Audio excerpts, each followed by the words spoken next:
주영석 기자의 뉴스 속으로. 네, 이번 중간선거에서 확정되지 못한 마지막 연방 상원 의원 자리를 놓고 지금 결선 투표가 미시시피주에서 지금 진행이 되고 있습니다.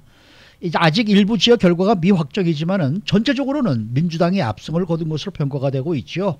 하지만 구체적으로 내용을 들여다보면은 공화당이 패한 것은 사실이지만은 도널드 트럼프 대통령은 승리한 것으로 볼 수 있다라는 분석도 나오고 있는데요. 자, 주영석 기자. 네, 안녕하십니까. 네, 이 트럼프 대통령과 공화당을 별개로 보는 이런 분석은 어떤 의미로 해석을 해야 될까요? 네, 역시 그 2년 후에 있을 2020 대통령 선거를 염두에 둔 분석이겠죠. 그래서 이번 중간 선거에서 뭐 연방 상원은 공화당이 다수당 지위를 지키긴 했지만 네. 연방 하원에서 워낙 예상했던 것보다 훨씬 대패를 했기 때문에 결과적으로 공화당은 이번 중간 선거에서 이제 패했다 이렇게 볼 수 있고 네. 민주당이 압승을 거뒀다고 할 수 있는데, 그러나 이 트럼프 대통령은 그 결과적으로 이제 2020 대통령 선거에서 재선이 중요한데 그런 면에서 볼 때는 뭐 그 겉으로 드러나는 민주당의 연방 하원 선거 압승에 가려서 그렇지만 트럼프 대통령의 재선에는 그렇게 나쁜 결과만은 아닐 수도 있다, 이제 이런 얘기가 나오는 거죠. 네, 이제 네. 그런 의미로 볼 수 있는데, 애초에 이 중간 선거라는 것은 야당에게 유리한 선거입니다.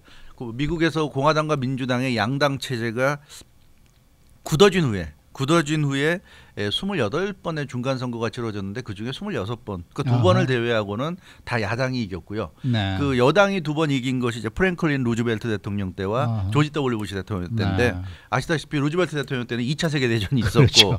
예, 조지 W 부시 대통령 때는 이제 9/11, 예, 9.11 테러 사태가 있었고요. 그러니까 그런 정도의 어떤 극적인 변수가 있지 않는 한은 기본적으로 중간 선거는 야당에게 대단히 유리한 선거, 그렇죠. 이겨야 되는 선거. 그래서 어떻게 보면 민주당은 이겨야 되는 선거를 이겼다, 이제 이렇게 볼 수 있다는 게 이제 트럼프 대통령 쪽의 생각이고, 또 그런 분석을 또 하는 이제 전문가들이 있습니다. 네. 그리고 또 하나는 뭐 오늘도 여론조사 보면 트럼프 대통령이 굉장히 그 지지율이 더 떨어진 것으로 떨어졌어요. 예, 그렇게 나타나는데, 물론 너무 떨어지면 문제 낼 수 있겠지만 근데 기본적으로 미국 대통령 선거는 직선제가 아니기 때문에 전국의 국민들이 투표한 것을 고지고대로 반영하는 선거가 아니기 때문에 지지율은 참고적인 자료고 실제로는 간선제다 보니까 각 지역의 결과가 중요하다는 거죠. 네. 그래서 뭐 이 민주당이 이번에 뭐 총 득표수에서 상당한 정도로 공화당을 이제 앞섰는데 다 합쳐보면, 그런데 이것은 대선에서는 사실 큰 의미가 없다는 겁니다. 뭐 아시다시피 이곳 캘리포니아나 또 뉴욕이라든가 이렇게 대형주들, 사람들이 많이 거주하는 이런 대형주들은 이제 민주당의 표밭이기 때문에 뭐. 그쪽에서는 압도적으로 이 민주당이 앞서는데, 어차피 뉴욕이나 캘리포니아는 민주당이 이기는 주로 그렇죠. 돼 있죠. 네. 거기에 그 대의원들은 다 민주당 대통령 후보가 가져가는 것으로 생각을 하기 때문에 네. 그것은 이미 표 계산에서 다 끝난 얘기고요. 그래서 그렇게 저렇게 이제 민주당이 확실한 지역과 공화당이 확실한 지역을 제외하면 결국은 이제 스윙 스테이트, 그 스윙 스테이트의 결과에 따라서 대통령 선거 결과가 이제 결정되는데, 네. 그런 부분에서는 굉장히 좀 미묘한 상황이라는 거죠. 특히 그 스윙 스테이트 중에서도 가장 대형주여서 대의원 수가 많은, 대통령을 뽑는 대의원 수가 많은 플로리다주, 항상 보면 플로리다주로 이기는 후보가 거의 예외 없이 이제 대통령에 당선이 됐는데, 플로리다주 같은 경우는 이번에 뭐 격전이긴 했지만 어찌됐건 공화당이 네. 주지사와 연방상원을 다 가져갔단 말이죠. 네, 네. 근데 그런 점에서 볼 때는 트럼프 대통령 입장에서는 그렇게 나쁜 결과만은 아니고 충분히 해볼 수 있다. 그 역대 대통령들, 재선에 성공한 대통령들 보면 중간 선거에서 상원 하원을 다 잃고도 당선된 경우가 있기 때문에 뭐 이번 결과가 트럼프 대통령 입장에서는, 언론들은 굉장히 더군다나 트럼프 대통령과 사이가 안 좋으니까 더 크게 이 의미를 부각시키고는 있지만 네. 트럼프 대통령 입장에서는 나쁘지 않을 수 있다, 이제 이런 분석이 나오고 네. 있는 겁니다. 그런데요, 그 플로리다주에서는 네. 공화당이 승리를 했단 네. 말이죠. 예. 그런데 다른 스윙 스테이트가 네. 뭐 플로리다만 있는 건 아니잖아요. 그렇죠. 다른 맞습니다. 주에서는 민주당이 승리를 가져갔습니다. 네. 제 생각으로는 뭐 이게 트럼프 대통령에게 그렇게 유리한 고지는 아닌 것 같은데요. 맞습니다. 그렇게 얘기할 수도 있어요. 그건 이제 민주당 쪽에서 이제 주장하는 건데, 네. 예, 민주당은 어찌됐건 이번 중간 선거 결과에 상당히 고무됐습니다. 뭐 연방하원에서는 처음부터 민주당이 우세할 거다, 이길 거란 예상은 있었는데 막상 뚜껑을 열어보니까 예상을 훨씬 뛰어넘는 그런 그 압승의 결과가 지금 나오고 있죠. 그래서 중간 선거 다음 날 개표 방송할 때 예상했던 것보다 지금 10석 이상을 더 가져가는 것 같습니다. 뭐 이곳 캘리포니아에서도 뭐 오렌지 카운티가 지금 공화당에다 전멸을 했을 네. 정도로 굉장히 지금 강세를 보이고 있는데, 그래서 민주당이 좀 고무돼 있고, 특히 지금 말씀하신 그 스윙 스테이트 플로리다를 말씀드렸지만 플로리다 외에도 있죠. 특히 지난 2016 대통령 선거 때 트럼프 대통령 당선에 큰 공을 세웠던 곳이 러스트벨트 지역입니다. 네. 러스트벨트 지역이 뭐 미시간, 위스콘신, 일리노이, 펜실베니아 같은 지역들인데, 이런 지역에서 트럼프 대통령이 예상을 뒤엎고 승리를 거뒀는데 이번에 중간 선거에서는 다 민주당 쪽으로 넘어갔습니다. 그래서 러스트벨트 지역, 미시간, 위스콘신, 펜실베니아, 일리노이 이런 지역에서 주지사 선거에서 민주당이 이겼고요. 그 애리조나 같은 경우도 공화당이 강세였습니다. 존 맥케인 상원도 있었지만, 그런데 그 애리조나 상원의원 자리도 민주당이 가져가 버렸어요. 네. 그렇기 때문에 이런 러스트벨트를 그 민주당이 승리했다는 거, 그리고 애리조나의 상원의원을 민주당이 가져갔다는 건지, 이런 걸 보자면 민주당도 2020 대선에서 해볼 만하다. 설사 플로리다를 공화당 후보, 그러니까 트럼프 대통령에게 뺏기더라도 러스트벨트를 다시 탈환하고 뭐 애리조나 같은 곳에서 만약에 이길 수 있다고 한다면 충분히 대통령 선거에서 승리를 이제 노릴 수 있다. 이제 그런 이제 생각을 민주당 쪽은 하고 있는 거죠. 그래서 그런 관점에서 보자면 민주당도 2년 후에 있을 대통령 선거 기대감이 상당히 좀 높은 것도 충분히 근거가 있다, 이렇게 말씀드릴 수 있을 것 같아요. 네. 근데 뭐 트럼프 대통령은 보면은 아직도 뭐 2년 후 대선에 아주 자신감이 있는 듯한 그런 이제 모습을 보이고 있는데, 물론 그렇죠. 이제 이게 좀 제스처인지는 모르겠습니다만은 그렇죠. 그렇게 믿고 있는 본인은 이제 그렇게 생각을 하고 있는 건지는 모르겠습니다만, 어쨌든 굉장히 자신감이 있어 보인단 자신감은 말이에요. 있어 보입니다. 그래서 지금 비록 그 연방하원 선거에서 민주당의 예상치를 뛰어넘는 압승을 거둔 것처럼 나오긴 하지만 트럼프 대통령은 크게 개의치 않는 그런 모습이고요. 어차피 중간 선거 결과는 대통령의 재선에는 크게 영향이 없다.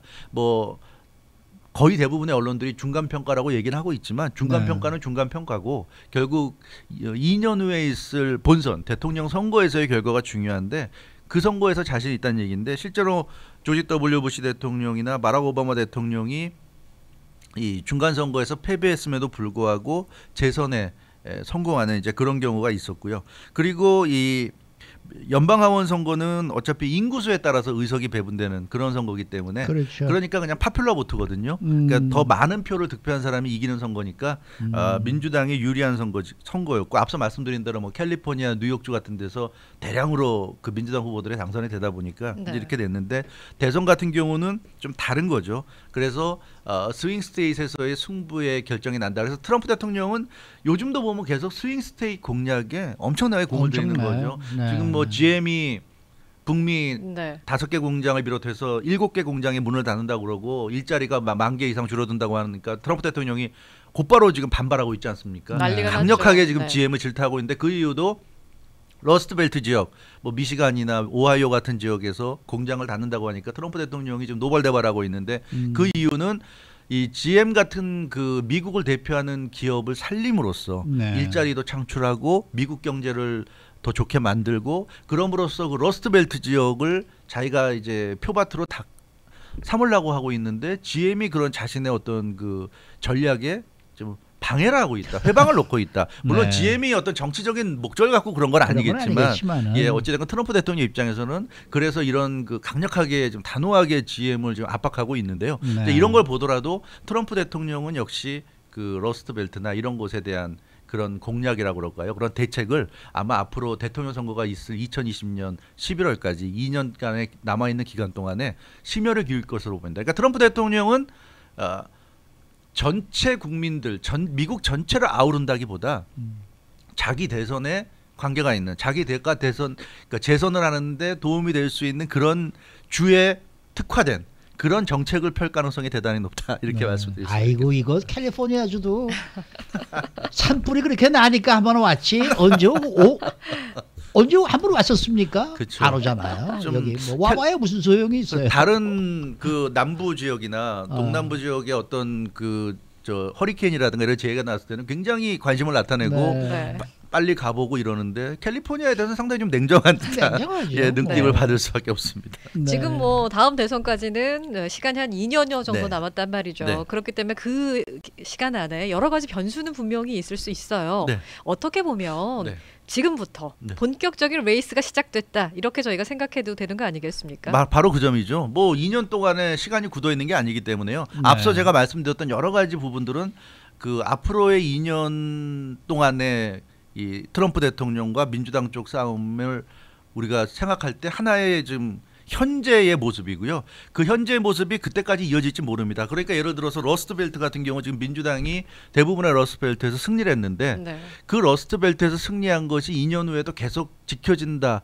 또 그것은 전혀 다른 얘기죠. 2016년 대선에서 트럼프 대통령이 러스트벨트에서 이겼는데 2년 만에 중간선거에서 민주당이 이겼거든요. 그러니까 또 2년이 지난 2020년에 러스트벨트가 다시 또 트럼프 대통령을 선택할 수도 있다는 얘기고요. 그러니까 그것은 또 앞으로 남은 2년간의 기간 동안에 누가 더 그 유권자들의 어떤 마음을 얻을 수 있느냐 이런 관점이 될 수 있고요. 또 플로리다 같은 경우도 트럼프 대통령도 안심할 수만은 없는 것이 주지사와 상원의원을 다 이기긴 했지만 굉장히 박빙이었단 말이에요. 그렇죠. 굉장히 근소한 차이였어요. 뭐 플로리다의 선거가 항상 그렇지만 그렇기 때문에 이제 스윙 스테이트로서의 명성이 높은 거지만 어찌됐건 그렇기 때문에 플로리다에서도 여차하면 상황이 달라질 수도 있다. 특히 그렇죠. 플로리다 같은 경우는 그 중남미 이민자들이 굉장히 많은 지역 아닙니까? 이제 그렇기 때문에 이민 이슈 같은 것이 이제 점점 부각이 되고 그럴 경우에 또 다른 상황이 될 수가 있고 그렇기 때문에 그런 여러 가지 변수들을 잘 감안해야 되겠다. 이제 그런 점에서 보자면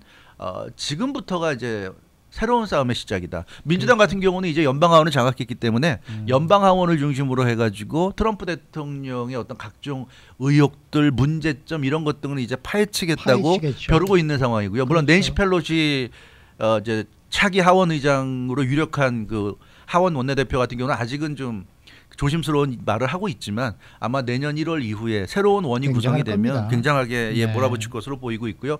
그럼으로써 계속 트럼프 대통령을 흠집을 내고 상처를 줌으로써 2020 대선에서 이제 유리한 고지에 올라서겠다. 민주당의 가장 큰 약점은 아직도 뚜렷한 대선 주자가 없다는 거죠.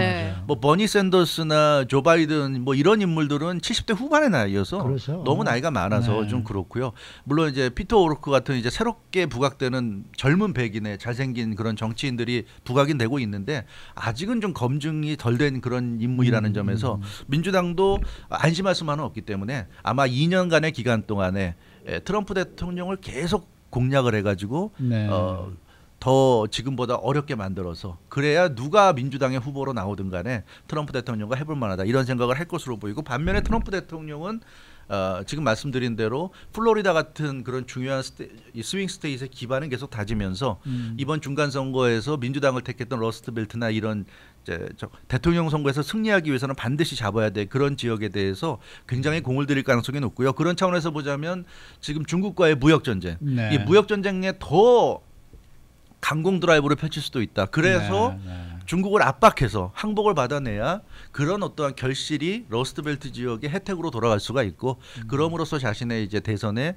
긍정적인 영향을 미칠 수 있기 때문에 그 어떻게 보면 이제 트럼프 대통령의 3년차, 4년차는 더 전 세계적으로는 좀 파란을 일으킬 수도 있지 않을까 그런 생각도 들고요. 뭐 북한 문제 같은 경우도 김정은 위원장과 이제 2차 미북 정상회담을 뭐 내년에는 할 것 같은데 그런 것도 트럼프 대통령의 대선 전략과 맞물려서 좀 진행될 가능성이 있지 않을까. 민주당은 지금 북한과의 문제에 대해서도 굉장히 지금 부정적으로 계속 지금 지적을 하고 있기 때문에 이제 그런 점에서 보자면 아무튼 트럼프 대통령의 그런 대외 정책도 이 국내적인 정치 이슈와 맞물려서 굉장한 변수가 되지 않을까 싶습니다. 근데 이번에 하원에서 사실 민주당이 이렇게 정말 대승을 거뒀습니다만은 낸시 펠로시 같은 분들이 사실 물러나겠다. 이제 더 이상 이제 나는 의장 안 하겠다라고 얘기를 했다 그러면은 훨씬 더 새로운 느낌을 주고 유권자들로 하여금 야 이게 뭔가 달라지는구나라는 느낌을 줬을 텐데 이분이 아직도 고집을 피우고 있어요. 그래서 민주당 내부에서도 연방하원 의원들 중에서도 일부는 좀 반대하는 그런 목소리를 내긴 했는데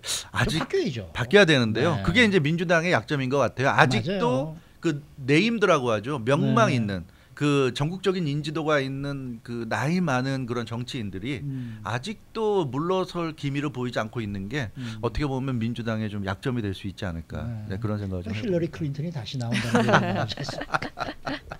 수고 많으셨습니다. 네. 주영석 기자였습니다.